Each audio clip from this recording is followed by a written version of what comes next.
190회 찔려 죽었는데 우발적 범행이라니. 유찬아는 1995년생으로 2023년 당시 28세였으며 동거 중이던 약혼녀 A씨와 결혼을 앞두고 부채가 늘자 경제적으로 힘들었다고 한다.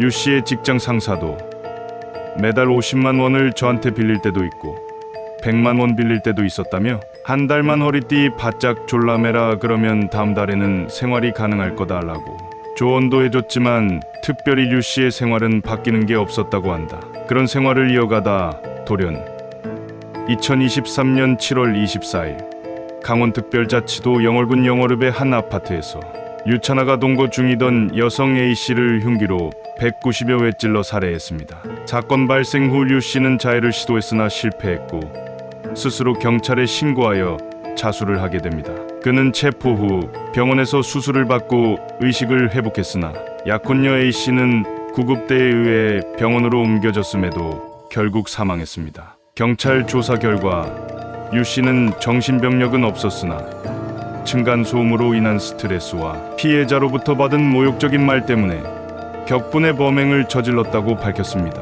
이후 유씨는 2023년 8월 7일 구속 상태로 검찰에 송치되었으며 9월 7일 춘천지방법원 영월지원에서 첫 공판이 열렸습니다.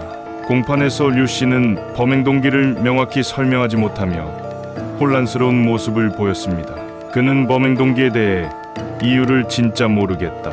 그냥 정신을 차리고 보니 제가 찌르고 있었다며 울음을 터뜨렸습니다. 그는 변호인이 주장한 범행 동기에도 동의하지 않았고 재판부는 유씨의 주장이 일관되지 않음을 지적하며 제시한 증거만으로 재판을 진행하겠다고 밝혔습니다. 검찰은 A씨의 범행이 잔혹하고 반성하지 않는 점 등을 이유로 징역 25년을 구형하고 위치 추적, 전자장치 부착 명령을 청구했습니다. 그렇게 2024년 1월 11일 1심이 열렸는데 재판에서 유씨는 징역 17년을 선고받게 됩니다.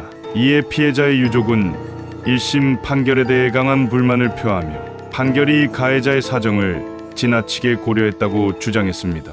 피해자의 모친은 법정에서 딸의 마지막 가는 모습도 보지 못했다며 190여 회나 찔렀는데 어떻게 우발적이라고 볼 수 있는지 이해되지 않는다며 눈물로 탄원했습니다. 또한 유족 구조금을 받은 것이 양형에 참작되었다는 사실에 대해 국가가 나를 배신하고 사기친 것이라며 울분을 토로했습니다. 유족은 사건 직후 국가가 지급한 4,200만 원의 위로금이 구조금으로 전환되어 가해자와의 합의금으로 바뀌었다고 반발했습니다.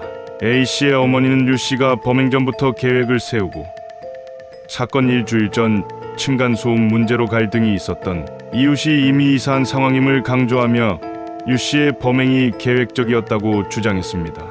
또한 유씨가 범행 장소에 도착한 후 20분 만에 살해와 자해를 완료했으며 유씨의 진술이 일관되지 않다고 지적했습니다. 유족은 유씨의 엄중 처벌을 요구하며 범행의 전말과 범인의 처벌을 위해 법정에서 강력히 의견을 표명했습니다. 반면 유씨는 심신미약을 주장하며 선처를 호소했으나 재판부는 이를 받아들이지 않았습니다. 재판부는 범행이 잔혹하고 피해자 유족으로부터 용서받지 못했음을 강조했지만 범행 후 자수한 점과 유족 보호금을 지급한 점 등을 양형에 참작했습니다. 또한 전자발찌 부착 명령은 재범 가능성을 단정하기 어렵다는 이유로 기각되었습니다. 그러나 1월 18일 검찰은 형이 가볍다고 판단의 항소를 제기했습니다. 검찰은 유씨가 피해자를 잔혹하게 살해하고 유족으로부터 용서받지 못한 점, 그리고 범행에 대한 반성이 부족하다는 이유를 들어 형량이 부당하다고 주장했습니다. 유씨의 변호인은 유씨가 범행 당시 심신상실 또는 심신미약 상태에 있었으며 폭력 성향이 없었다고 주장하며 형량을 감경해 줄 것을 요청했습니다. 또한 사건 이전에 두 사람 간 특별한 갈등이 없었고 이웃 간의 소음 문제와 결혼 준비 등으로 인한 스트레스가 범행의 원인이라고 변론했습니다. 유씨 또한 항소를 제기하며 일시적 정신마비를 주장했습니다. 항소심이 열려 2심 재판에서 2024년 4월 17일 징역 23년이 선고되었습니다. 이후 유씨는 상고하지 않아 형이 최종 확정되었습니다. 유찬하는 여자친구를 190회 찔러 잔혹하게 죽이고도 51세의 젊은 나이에 출소하게 됩니다. 유찬하에 대해서 어떻게 생각하시는지 댓글로 부탁드리며 구독과 좋아요는 영상 제작에 큰 힘이 됩니다. 끝까지 시청해 주셔서 감사합니다.